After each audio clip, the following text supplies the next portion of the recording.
చేసుకోవాలన్నారు. ఎవరు? ద్రౌపది. అప్పుడు చెల్లెమ్మ, నువ్వు నిశ్చింతగా ఉండు, ఇంతకాలం నువ్వు ఏడ్చావు, ఇక ఈ ఏడుపులు ఆ శిబిరంలో కనబడతాయి, మొత్తము సర్వము నాశనమవుతుందని చెప్పాడు. అర్థమైందా? ఎవరి మాట చెప్పింది? కృష్ణ పరమాత్ముడు. ఎందుకు చెప్పాడు? అక్కడికి అయిపోయింది.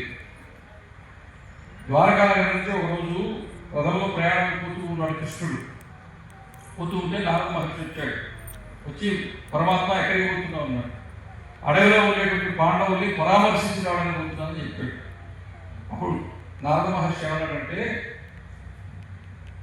మరి పరమాత్మ ఎప్పుడు అడవిలో ఉండే ధర్మరాజు దగ్గరికి పోతుంటాను, మాటిపాటికి ఐశ్వర్యం ఉంది, సంపద ఉంది, అధికారం ఉంది, రాజ్యం ఉంది, చక్రవర్తి రారాజుగా ఉన్నాడు కదా దుర్యోధనుడు, మరి నువ్వు ఎప్పుడు దుర్యోధనుడిని చూడడానికి హస్తినాపురానికి పోవు ఏమీ అడిగాడు.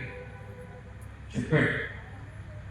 వాళ్ళ దగ్గర అడిగి ఉన్నది నిజం, వీళ్ళ దగ్గర ఏమి లేనిది నిజం. కానీ నేను ఎందుకు పోతానో తెలుసా? ధర్మరాజు దగ్గర ధర్మం ఉంది, దుర్యోధనుడి దగ్గర ధర్మం లేదు.